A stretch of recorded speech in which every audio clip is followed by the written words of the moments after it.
Hello, a very good evening and welcome to Tuesday's Cross Question. It's 8 on LBC. With us for, well, I'm going to say most of the hour because there are some strange whipping arrangements in the Commons at the moment. So we were hoping to have David Simmons on the programme, the Conservative MP. He's being replaced by Tom Skinner, founding partner of the public relations agency Nexus, former advisor to Conservative Cabinet Minister.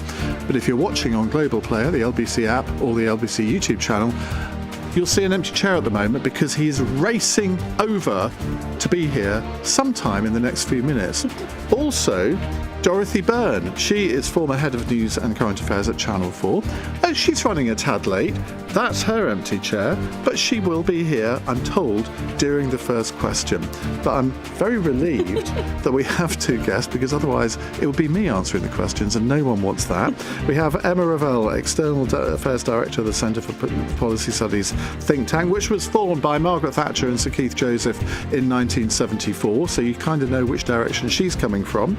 Coming from the opposite direction is Andrew Pakes, who's Labour MP for Peterborough. It's his first time on the programme, so let's all be kind to him, particularly given for the first question these two are going to have double the length of time to answer the question. So you can get your questions in to our panel at 0345 6060 973. You can WhatsApp us on that number, you can text 84850, and of course you can watch us on Global Player, the LBC app and the LBC YouTube channel.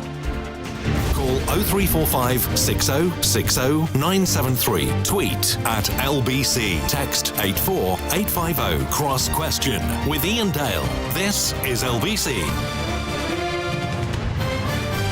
See, I thought if I padded that out a bit, Dorothy might have arrived, but no sign yet, but she will be here soon. Right, let's go to our first question. It's from Robert in East Grinstead. Hello, Robert. Hello, Iain. Hi. Good evening to you and your panel. Is it advisable to have such major judicial reform when under an establishment, under a government that is based on the lowest slice of the electoral turnout for over 100 years? Is it wise? Well, they've got a massive majority, though, haven't they? They've got there's one thing I agree with what Boris said, and there's much I take umbrage with him over, but he says that the Labour majority is a very wide yet incredibly shallow puddle. Is it wise to go about, I don't think it is it wise to go about such judicial reform when the country is in such chaos with such a low electoral turnout government? Have you ever been referred to as part of a giant puddle, Andrew? Well, you said it's a very wide majority. I'm on a very narrow panel this evening. And actually, there's certain things you learn when you become a member of Parliament, and that's a lot more of the stories you get of your constituents. And one of the things I've been most shocked by is the impact of a justice system that's failing. Sitting on the sofa recently with a resident who had been through a really harrowing time because of a crime that had been committed against them, and still hear the anguish in their voice because the trial is just being postponed and put back and justice isn't being delivered. So I think this is a huge issue. There is a justice system which is justice denied because justice is broken. And it's not a question of politicians themselves making this all up as we go along. This has been one of the brightest, important brains commissioned by government to come up with recommendations. And I think it's right the government looks at that seriously. Now, over 90% of trials already happen through a magistrate's court. And I'm really pleased today that we previously extended the sentences magistrates can do from 6 to 12. And I understand we're doing it up to 18 months now to kind of speed up the system.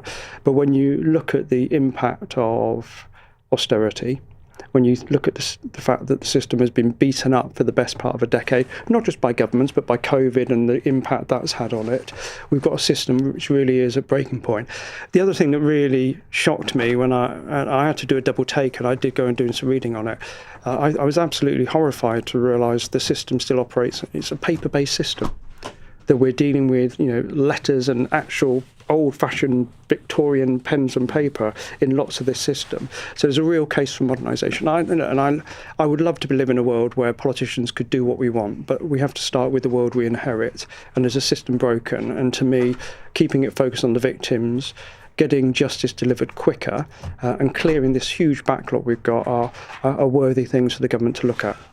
I think it is a worthy thing to do to try and clear a backlog, because the backlog has built up, I mean, not just since COVID, there was quite a backlog before that. But is it right to effectively change the whole history of our legal system by abolishing juries for a very large number of trials? Now, he has watered it down a bit, but when you have a Justice Secretary who led a review for Theresa May into these issues and in no uncertain terms was praising the jury system, now doesn't seem to think it's particularly important anymore. What are the public able to make of that? Well, I think the facts have changed. I think it's nearly 100,000 people in the backlog. We've got a system that... No, but my point is, if you shouldn't be making effectively constitutional changes just to clear a backlog. You can clear the backlog by giving the courts more resources and more money. But I think this backlog's going to be with us for some time to come, and I think modernising the system, the focus on IT is one part of it, and digitalising it, I know we say that as it can solve all ills in the world, but the vast majority of cases are already heard by magistrates, and we need to be speeding that up. And the most serious crimes are still going to be held by jury service, and the public will have a debate on that. I think the balance is about right, and the government's trying to grapple with this situation, and we'll see that play out. But I think broadly, the government's got the balance right, speeding up the system, cleaning out the backlog, delivering justice, but keeping juries for those that really need it. Emma Revell. Well, there is absolutely no democratic mandate for this. It's not as though it was in a Labour manifesto. It's come sort of vaguely out of the blue, I think, to a lot of the public, even though there has been this review and it's been recommended by the review that David Lammy is now enacting. But for the public, I think they will think, well, where has this come from? We had no idea this was going to be mentioned. If you sell it as we are speeding up justice for people, obviously that's going to get buy-in because that's what the public want to see. But there have been a number of exposés by a number of different outlets, and there was an excellent one by Politico, which I really recommend people go and read, into why exactly the court system is crumbling, why there are so many trials waiting years and years. And it is things like the fax machine doesn't work, the court is leaking. The fact they use a fax machine says it all. Indeed, and it's no wonder the fax machine doesn't work. It's probably older than I am, but these are things that are not going to be fixed by simply moving away from jury trials for a percentage of cases. And there are all sorts of systematic things, you're right, don't work. I was in court, you'll be very surprised to hear, for a speeding offence, which I pleaded not guilty. Is it pleaded or pled? Anyway, I pleaded not guilty because I wasn't. And that had to be postponed because a police witness didn't turn up. And when it was reconvened, the police witness went to the wrong court. Well, and you have cases, I have a friend The case was thrown out then. Well done. Goodness. I have a friend who served on a jury. I never have, but they were called for a couple of weeks. The first day they said, there's actually no trial scheduled for today. So he sat around for a couple of hours and was sent home by lunchtime. Day 2, you turn up and then a defendant hasn't shown up or a lawyer is running late or whatever, and you eventually get into your trial maybe past lunchtime. The next day, the defendant hasn't turned up at all, so you can't proceed without them. And by the end of the week, I think he ended up having 2 weeks off work and sat in court for about 4 days in total. So, none of those problems would be solved by just simply not having a jury there in the first place. Delighted to welcome Dorothy Byrne to the studio. I gather you've had car problems, Dorothy. Yeah. Apologies for that. But it's great to have you with us. Let me read out the question for you from Robert in East Grinstead. Is it wise for a government with the lowest electoral base for 100 years to make reforms like this to the judicial system when the country is in such a mess? Well, it doesn't feel wise, does it? And the way we heard about it was really shocking. Very bad PR that I suddenly turned on my radio or TV. I'm sure I must have been listening to LBC to be told that David Lammy was going to get rid of nearly all jury trials. We've now heard it's not going to be as bad as we first heard. And I did think this is not the first time very recently that we were told something was really, really bad and then learned it wasn't quite as bad as it was going to be. Such a cynic. I'm appalled to hear about fax machines. I'm appalled to hear about paper-based systems, exactly the same as in the prison system, where when we ask, how do you let out the wrong prisoner, it turns out because they're still doing it on paper. So it's this chronic underfunding of the justice system in our country. What can be more important in a democracy, other than MPs, of course, and voting for them or not, than having a justice system in which people can trust? Is it wise to do this? Maybe they have to do this. Leveson said, we have to do everything because things have got so bad. And as a woman who is very concerned about the terrible treatment of victims of crimes against women, I am deeply concerned by the delay in rape cases and in cases of sexual assault. And it's actually wicked. Never mind is this wise. It is wicked, in fact, to the defendant as well, that these rape cases and cases of sexual assault are being delayed for several years. Think how hard it is for a woman to go to the police at all. Then for her to say, yes, I will go to court. And then she discovers she's got to wait for years. And then when she will fear, when I do appear in court, people will say, well, your memory must be wrong because it's several years ago. So I think we have to put as our absolute priority at this moment speeding up the cases so that the victims of crime can have their cases heard far more quickly. But this is what we should be spending more money on. There was a huge debate that we've just had about the budget. I think if we had all heard that we're going to put a lot more money into this, that might have gone down better. But I was also appalled to hear that the Lord Chief Justice had said that, had offered that they could hear 20% more cases, and the government had, or whoever it was, had turned that down on the basis they couldn't afford it. We have to afford our justice system. Well, isn't that the point, Andrew Pakes, that I mean, this is predominantly about money.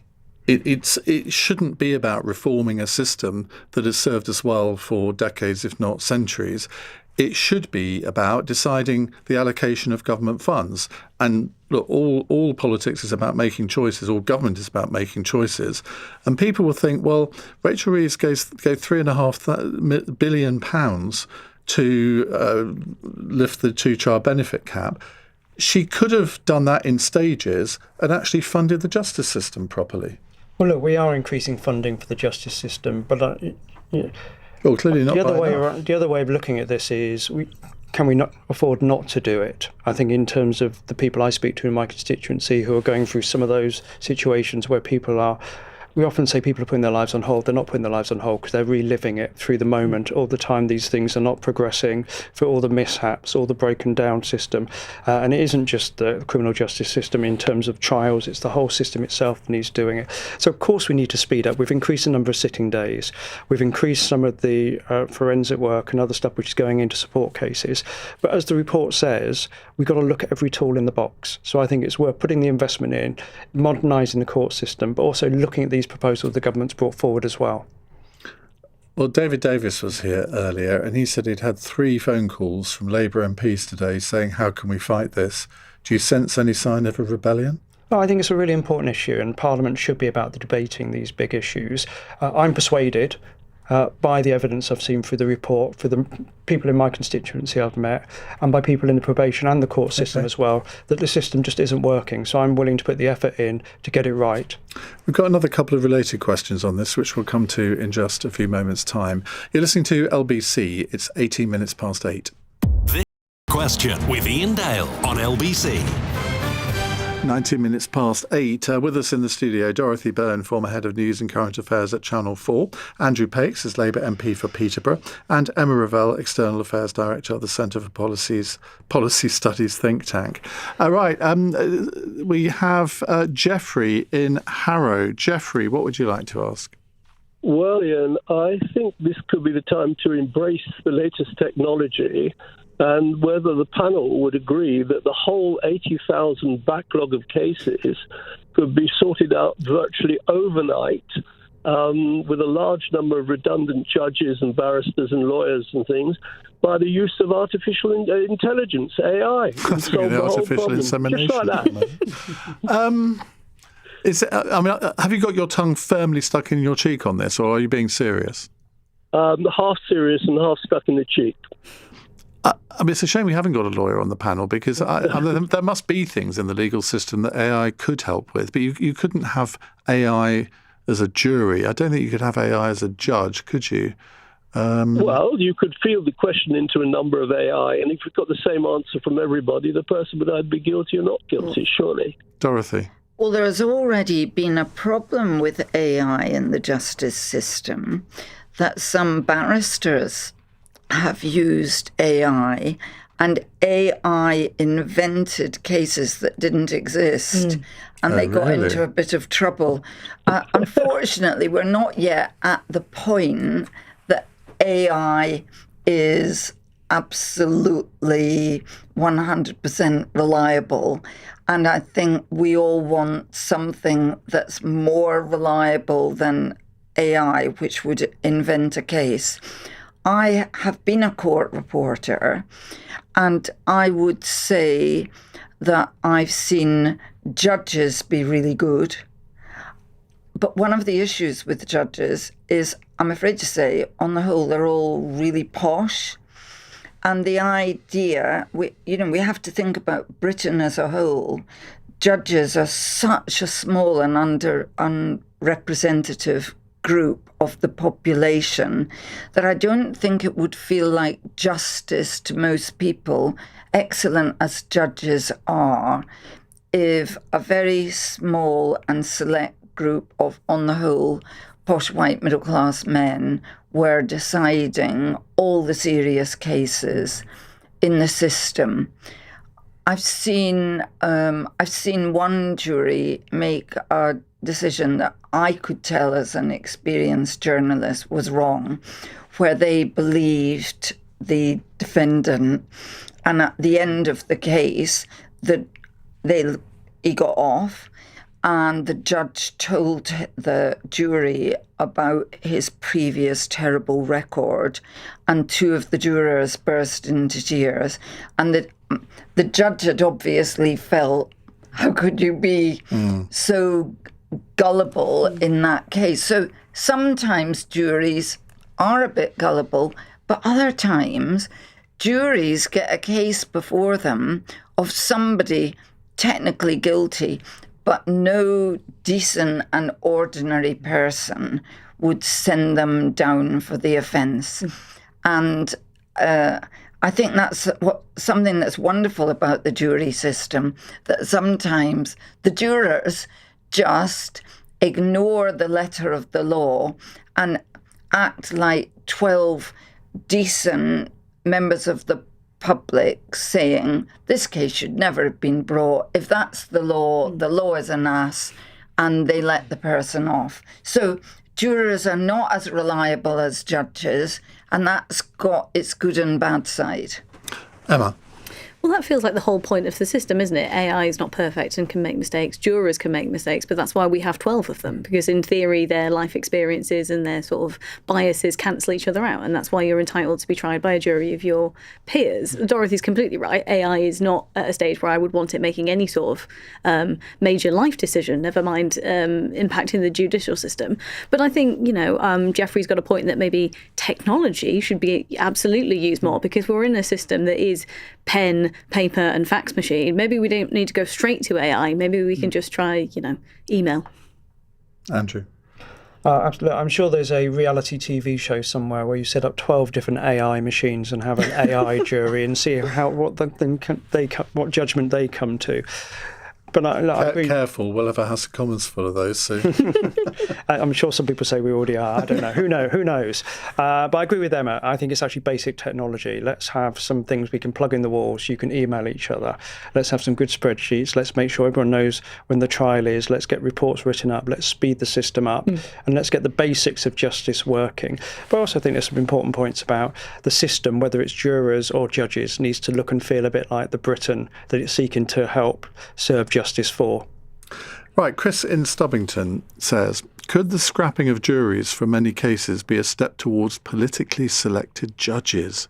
Which, by and large, I think we've avoided that in this country. I mean, I can't recall any sort of scandal where a particular judge has been sort of exposed as some sort of political party stooge or anything. But could that happen, do you think, Andrew? I don't think so. I'm a very big believer that even if we're having a debate which is robust in Parliament or on this panel about the solutions, all of us uphold the idea that our system should be about serving justice, and none of us are talking about the politicisation with a big P about the system. I think it comes back to Dorothy's point. Of course, we did in the Brexit shenanigans, didn't we? Where sort of enemies of the people was the front page of the Daily Mail, and that I think is probably the nearest that the judiciary has come to effectively being accused of being political. Yeah, and to some extent, some of our political discourse is driving to extremes in all levels. I think we need to, all of us in public life, need to fight hard to try and dampen that down, but definitely keep it out of the justice space. Emma? I mean, not to repeat myself, but I think this is why juries do form such an important part, because a jury is usually much more representative than, as Dorothy says, a single judge, which may be at the older end, maybe more middle class, he's usually white. A jury can be more balanced and more diverse than that, and bringing all those different opinions to the table. I hope we wouldn't get to a position of having sort of politically selected judges, but they have been criticised for being political. I think you're right to say they haven't been partisan, but they have definitely been criticised for being political. A lot of the judges who ruled on, Extinction Rebellion protesters, for example, who have glued themselves to motorways, clearly done acts of criminal damage and then been let off because the judge says, oh, well, you're raising awareness of a good cause and I understand why you glued yourself to the M25. That is a political decision that they've made. It's just small p. Dorothy? Well, I think because we're not lawyers, there may be an aspect here that we're not discussing, which is that lawyers in quite a lot of criminal cases are complaining about the lack of funding for legal aid, and that is a really significant issue in what the problems are in courts. And I think we need to look at how legal aid is working, and are barristers and solicitors being properly recompensed in a way that would help us to get the cases through the court. But I see the Lord Chief Justice suggested that they were 20% more. Well, I mean, if you can, how many hours do they work compared with, like, when I was head of news and current affairs at Channel 4, I worked up to 80 hours a week. I wonder if these courts could be working the way that... Well, they were suggesting we should have Nightingale courts. Nightingale courts, yeah. I mean, I don't know why we should keep using the term Nightingale. It's like putting the word gate after every scandal, isn't it? Yeah. But I think really looking at how they could all work harder. I'm not convinced that we've really squeezed the court system enough in these plans. No, because don't they all knock off early on a Friday? Or am I sort of aligning them? Some of them don't sit 5 days a week. And often this is because of, the court infrastructure, the physical infrastructure of the court, or the staffing can't keep up. These are the problems we should be fixing, not chucking the jury out the window. Indeed. Well, we're going to come to more of your questions on different subjects in just 8:32 on LBC. Let me reintroduce my panel. Dorothy Byrne is former Head of News and Current Affairs at Channel 4. Andrew Pakes is Labour MP for Peterborough, and Emma Revell is External Affairs Director of the Centre for Policy Studies think tank. Right, a WhatsApp question now from Robbie in Chelmsford. Wouldn't it be cheaper and better for the government to settle the resident doctors' strikes? Just as a reminder, they're asking for a 22% pay rise, plus all sorts of other things related to working conditions, and that's after a 29.4% pay rise 2 years ago. Andrew. I think it'd be better if the BMA and the resident doctors called off their strike and got back to negotiating with Wes Streeting, the Health Secretary, to get a resolution to this. Now, all of us have huge sympathy for everyone working in the NHS about the incredible job they've done, not just during COVID when we clapped them, but since then. That's why the current government came in and gave them a significant pay increase to recognise the contribution they make. Huge contribution, and it was the largest pay deal in the public sector that we've seen for a long time. I think what they're asking for now is not right, it's not fair, it's not about sitting around the table, getting a deal and improving the conditions in the way the Health Secretary has said he would agree to. And I think the risk is that patients will suffer the consequences of this. There is a way out of this, that's getting a deal. The government said over time it wants to restore the pay differential that resident doctors have, but quite simply we can't do it overnight. Well, you kind of did do it overnight last year, 29.4%. No other public sector workers got anywhere near that. And now they're after 22%. Now, you're a former trade union official. I mean, when you look at it from that perspective of your former sort of employment, you would be arguing for as much as you think you can possibly get, wouldn't you? The most important thing I learned as a trade union official was to get in the room, get a deal, and improve the working conditions of your members. I think it was a down payment on change, the pay deal we gave last time. That was a good sign of faith from the government, recognising the role that resident doctors have to play. They need to do their part as well, which is settle this, looking at the terms and conditions, looking at other parts of the job that Wes has said he will look at, but holding to ransom patients over the coming winter months is not going to get them public support, but also it's not going to resolve this dispute. But also Wes Streeting has been quite strident in what he's said about the BMA in particular. That's not going to encourage them to get back around the table, is it? Look, Wes has rolled his sleeves up. He's gave them a good pay settlement last year. He's offered to look at other pay terms and conditions that can, not just about headline pay, it's about how people are treated, it's about career progression, it's about other roles within that. There's a deal to be done there, and my plea to resident doctors and the BMA is get around the table, let's keep serving patients, and let's get the next step in fixing this for the long term. Dorothy. Well, I think politically it would be impossible for them to have given them 29.4% and then to give them another 22%. And all polling that I've seen shows that the British public do not support the doctors in this strike, where they have been very sympathetic towards them in the past. But we have a much bigger problem, a bit like the fact that we had a much bigger problem with the court system, which is we don't have enough doctors, and yet doctors are complaining that they can't get places. And also, so many young doctors are going to other countries. So it's politically impossible to give them a pay rise in a very short period of time of basically 50% when everybody else is seeing their living standards go down. But there is a huge underlying problem here about why doctors are deserting the health service. I'm myself related to doctors, and here's another huge issue. They're all retiring early. And presumably they get quite good public sector pensions. Well, they do, and you might look at what Gordon Brown did to improve the conditions and pay of doctors. Overnight, my memory is it was about a 30% pay rise, I might have that wrong. Somebody can ring in somebody and will fact say. And also they were told they didn't have to do nights and weekends anymore. And look what happened with hospitals. So it always struck me at the time that what Gordon Brown did was, here's a bit of a solution to a problem. But I think he probably created greater problems. Okay, Emma.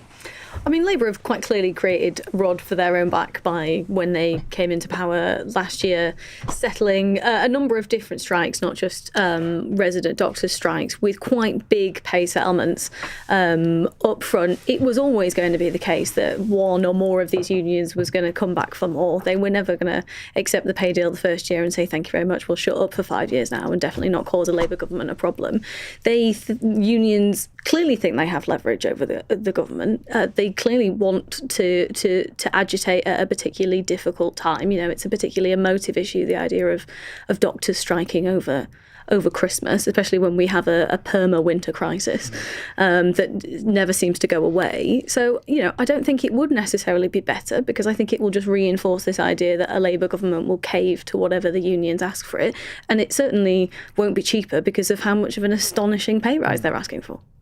Now, Tom Skinner has joined us. Good evening, Ian. Evening. Well done. I know you've been running. And we should explain, for those of you that weren't with us at the beginning of the hour, we were supposed to have the Conservative MP David Simmons on the programme tonight, but he has been refused permission by the Conservative whips. There's lots of votes going on in the Commons tonight. So Tom has kindly stepped in at the last minute and has rushed here from wherever he was. Yeah. Now, the question that we're attempting to answer at the moment, Tom, is this.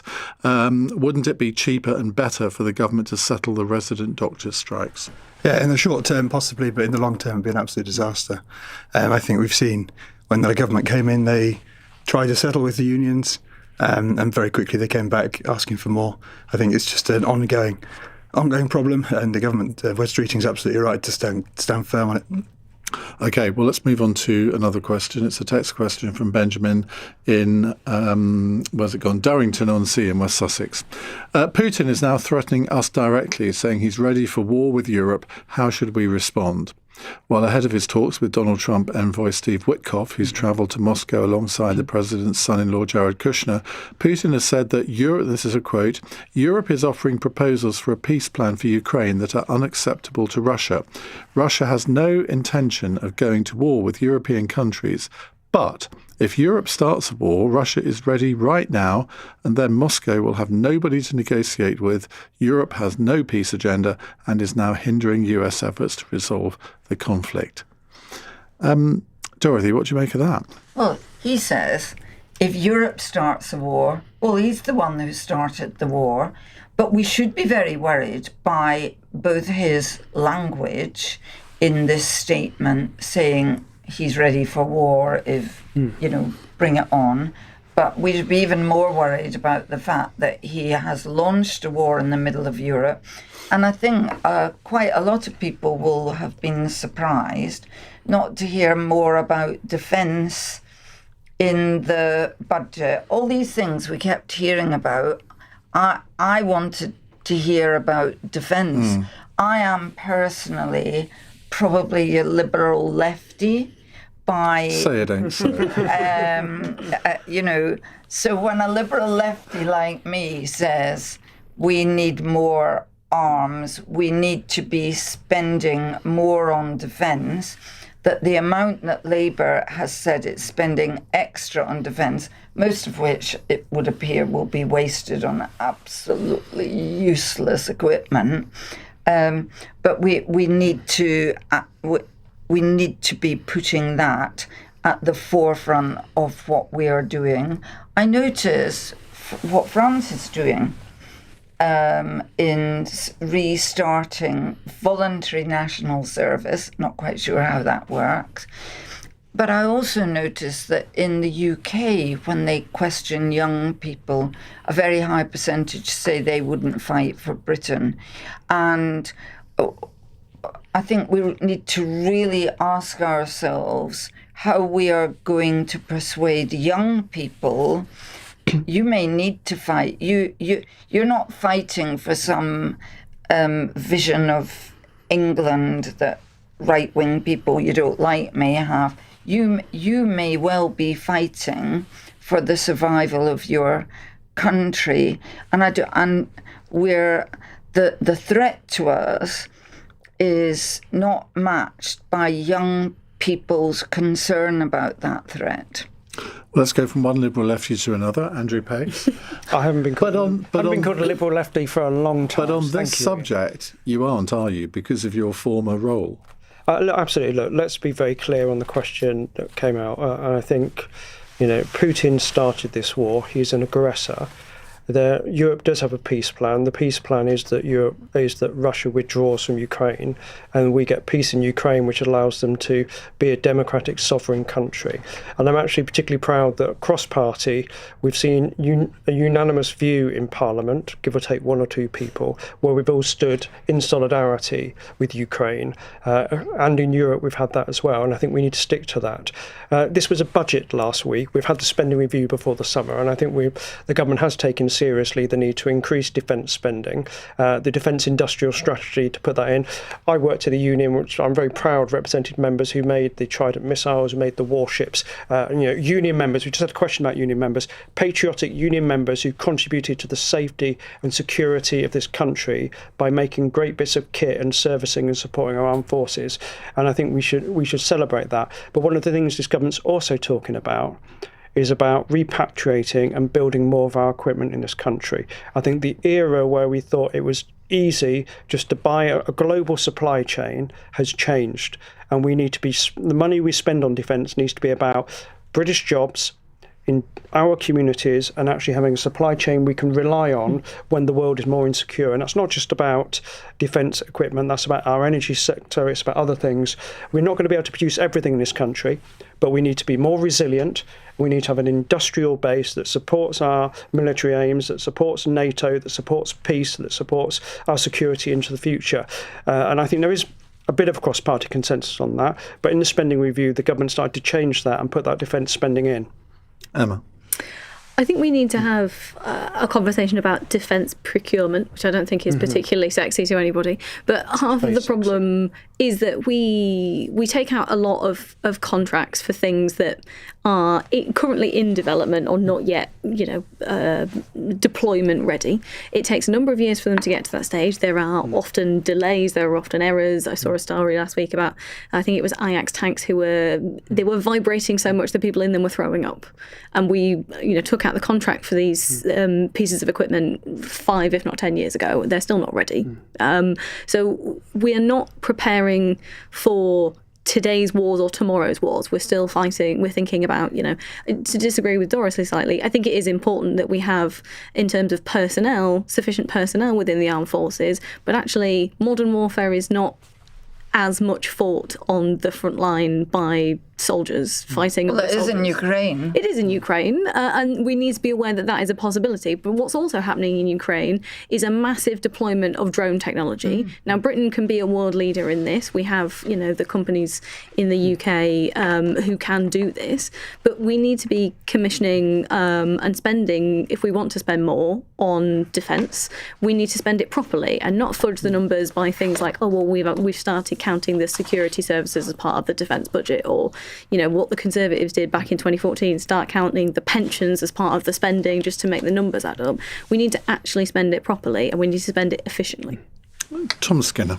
Yeah, Emma's right. There's, over the last 14 years and part of the government which I was part of, we definitely underinvested in our armed forces, and that's coming back to bite us. And it wasn't just us, the whole of Europe underinvested, and we were complacent and relied far too much on the Americans. And now with the change in the White House, it's obvious that those old alliances can't be relied upon, and we need to build a whole different range of new partnerships around the world. AUKUS is a good start with the Australians. We need to build European partnerships because the procurement, as Emma discussed, is very, very complicated. I think it's slightly naive to think we can rely on procurement just based in the UK. I just don't think we have the supply chains, the critical minerals in order to do that. But war is becoming more complicated, as is global politics. So we're going to have to think long into the future. And preparing for wars as if they're happening now is definitely the wrong thing. We should be looking 10, 20, 30 years ahead. What might we need, and start investing in that now, because these things take a really, really long time. And do you think there is a real recognition in all parties that defence expenditure has got to go up markedly, not just to 3%, but probably way above that, and PDQ? Yeah, I think there is within politicians. I think there's still a big leap for the public to realise that's a place they want their taxpayers' money spent.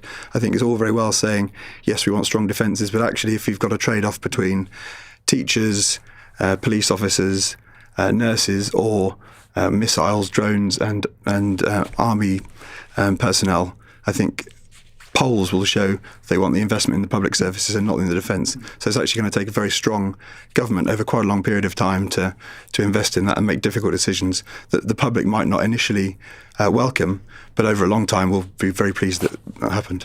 OK, we'll move on to another subject in just a couple of minutes' time. It's 8:47. Question with Iain Dale on LBC. Call 0345 6060 973. 8:49 on LBC. Someone asks a question. Ivan says, what's happened to Kit Malthouse? Has he been silenced? I've no idea. I don't know what's that got to do with this programme. Where was he expecting Kit to be? Well, I don't know. No Obviously here, but it was David Simmons that we were supposed to have on the programme. Dorothy Byrne is here, Andrew Pakes, Emma Revell and Tom Skinner.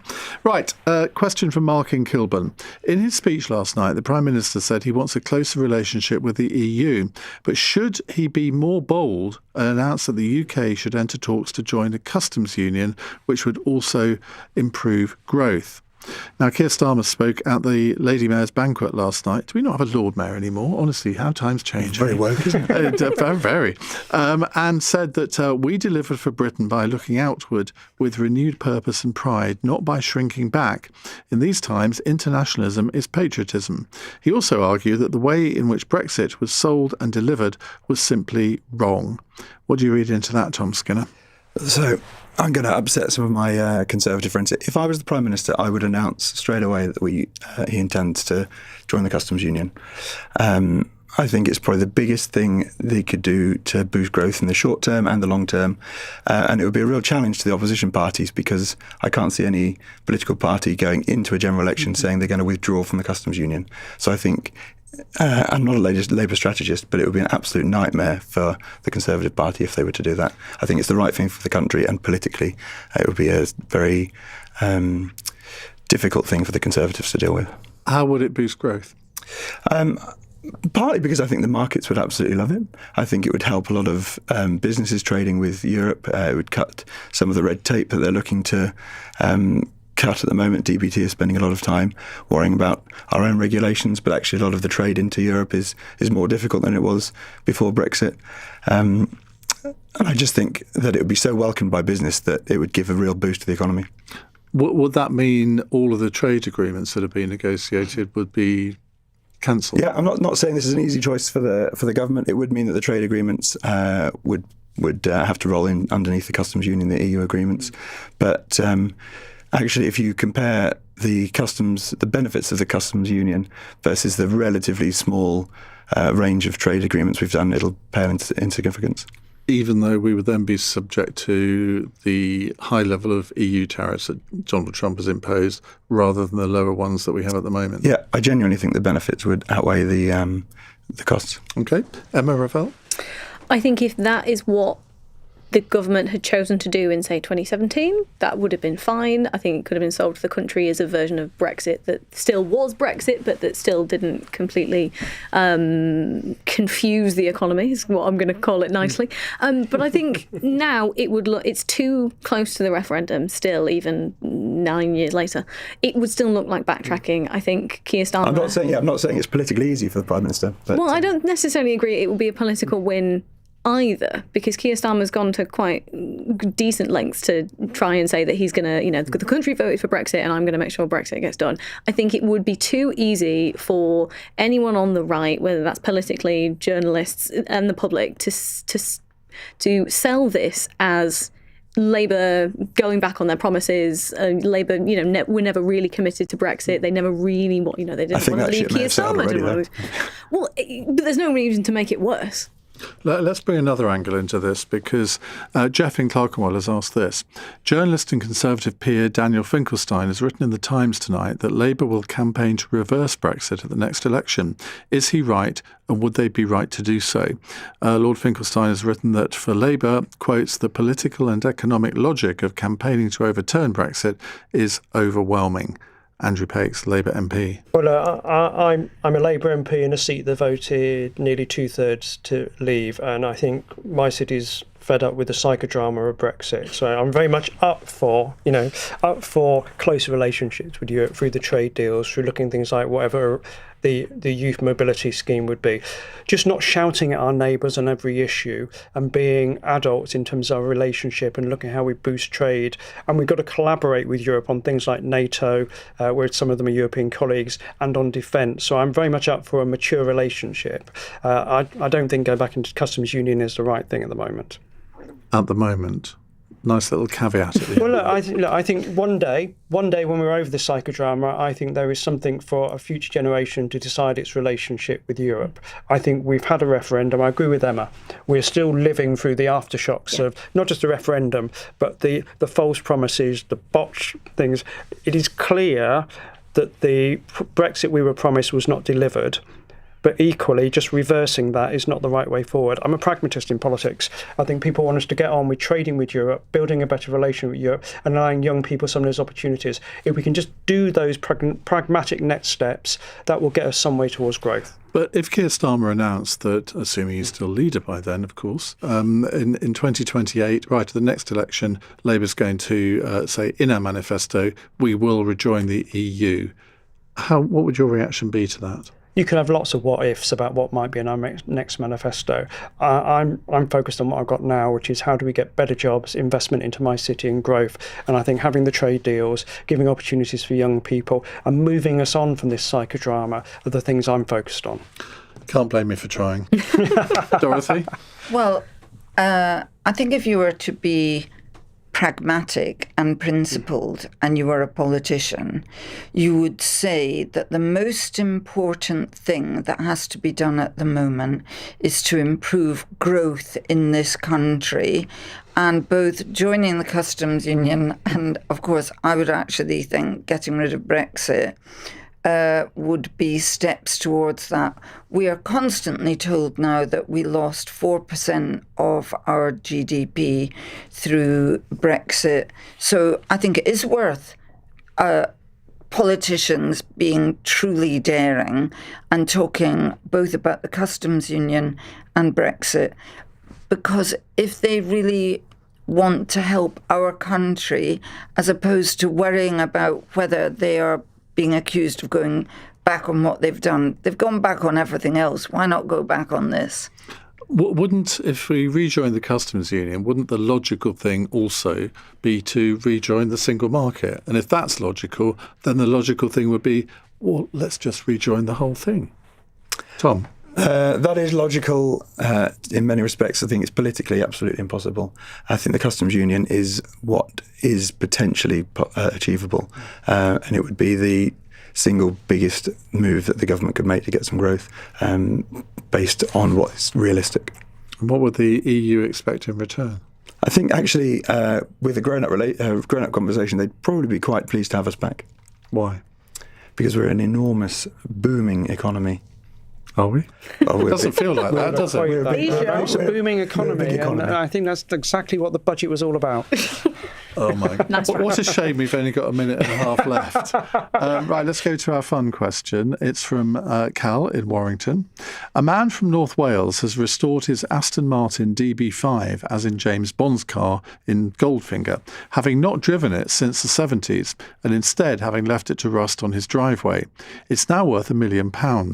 If you could restore one great item you've owned in the past, even if you don't have it anymore, what would it be? Dorothy. Well, my teddy, Sheila, because I was a feminist even then, is 71 years old, and I really love her, and I still get her out of the drawer and stroke her. Keep and in it the would be, drawer? well, I think sure it my should. partner might not like it if she was in Locked up. bed with us. But I would love it if she wasn't quite in the state she was in. Okay. Emma? If I could stretch the definition of restore to make five times larger, when I was 5 or 6, I had a Sunderland away shirt. 97 to 99, it was gold, and it was, I think, the best football kit I've ever seen in my life. I had it when I was little. It obviously doesn't fit anymore. I would like it to fit me now. Well, can I give you a tip for your Christmas present list? Go on. Because there is a website where you can order retro shirts of any description from any team. They're so hard to find, this particular kit. I want They a could real do it. one. They could do it. All right, I'll let my parents know. Andrew?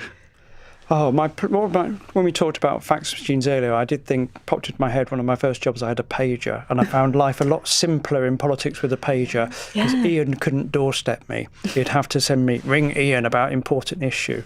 But, joking aside on that, my dad worked his entire working life in Newport Pagnell at the Aston Martin's car factory, so he actually made DB5s and others. For a time, he was then Prince Charles's mechanic, going in to help fix that. These are wonderful bits of British kit with great, huge pride in it.